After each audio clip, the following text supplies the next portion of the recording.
అంతకుముందు కమ్యూనిస్టులకు సంబంధించిన ఏదో ఒక ద్వీపంలో అక్కడ ఉన్నాడు అన్న మొరీచ్ ఝాపీ. మొరీచ్ ఝాపీ చాలా ఆసక్తికరమైన కథ. ఇదేంటంటే ఆ ద్వీపం పేరు మరీచ్ ఝాపీ, ఇంగ్లీష్లో మారీచ్ ఝాపీ అంటారు, బెంగాలీ ఉచ్చారణలో దీన్ని మొరీచ్ ఝాపీ అంటారు. ఈ మొరీచ్ ఝాపీ కూడా సుందర్బన్స్ ఏరియాలోనే ఉన్నటువంటి ఒక ద్వీపం. దీనిలో సమస్య ఏంటంటే బంగ్లాదేశ్ నుంచి ఎవరైతే శరణార్థులు వచ్చారో వీళ్ళకి భారత ప్రభుత్వం దండకారణ్యంలో ఉండే ఏర్పాటు చేసింది.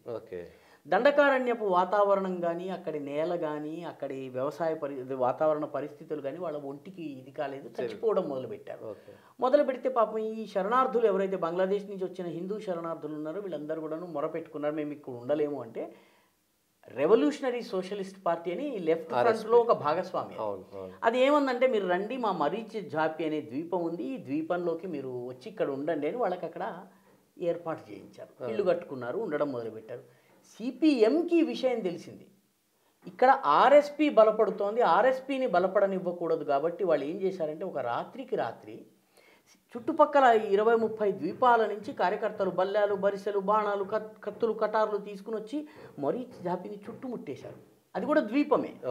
మొత్తం ద్వీపాన్ని చుట్టుముట్టి ఒక్క వ్యక్తి బయటకు వెళ్లకుండా రెవల్యూషనరీ సోషలిస్ట్ పార్టీ నాయకుడితో సహా మొరీచ్ ఝాపీలో ఉండేటటువంటి ఆర్ఎస్పి సహాయంతో ఇల్లు కట్టుకున్న వాళ్ళందరినీ చంపేశారు. అందరినీ 100%. 4,000 మందిని చంపారు. 4,000 అంటే ప్లస్ ఆర్ఎస్పీ అప్పుడు అది భాగస్వామ్య పార్టీ, సిపిఎం ప్రభుత్వం భాగస్వామ్య పార్టీకి చెందినటువంటి, ఎందుకంటే ఇక్కడ నువ్వు బలపడటానికి వీల్లేదు, ఇది సిపిఎం కంచుకోట, నువ్వు బలపడొద్దు అని చంపిన తరువాత ఆ వార్తను బయటకు రానియలేదు.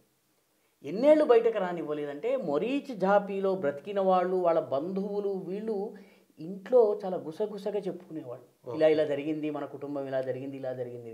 మొరీచ్ ఝాపీ పిల్లలు ఎవరైతే చదువుకోవడానికి వేరే చోట వచ్చారో వాళ్ళు బ్రతికిపోయారు. ప్రత్యక్ష సాక్షులు అంటే ఈ ఊళ్ళో ఇలా జరిగిందని వాళ్ళకి తెలుసును, మొరీచ్ ఝాపీకి మళ్ళీ వెళ్ళలేకపోయారు వీళ్ళు.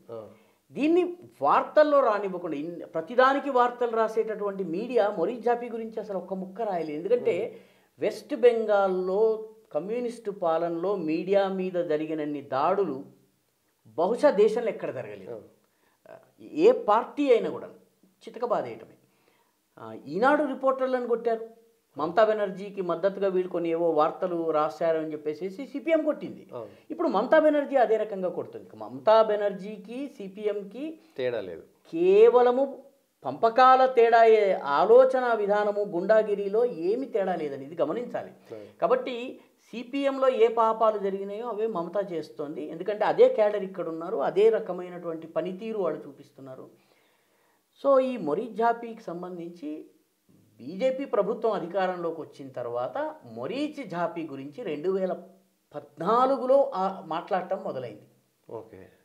2014 వరకు 1960స్లో జరిగిన సంఘటన 2014 అంటే 50 years మాట్లాడకుండా ఉంచారు. మీరు ఊహించండి, మొరీచ్ ఝాపీలో జరిగిన అత్యాచారాలు ప్రత్యక్ష సాక్షులు, బతికిపోయిన వాళ్ళు, ఆ తర్వాత వేరే ఊళ్ళలో ఉన్న కారణంగా బతికిన వాళ్ళు ఇప్పుడు 60 ఏళ్ళు 70 ఏళ్ళు వీళ్ళు చెప్పడం మొదలుపెట్టారు.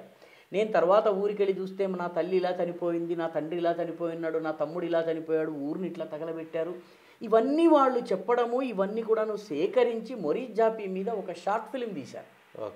ఈ షార్ట్ ఫిల్మ్ కమ్యూనిస్టు పరిపాలన పోయింది కాబట్టి బయటకు వచ్చి తృణమూల్ కాంగ్రెస్కి కమ్యూనిస్టులను కొట్టేందుకు ఒక అవకాశం వచ్చింది కాబట్టి దీన్ని బయటకు రానిచ్చారు.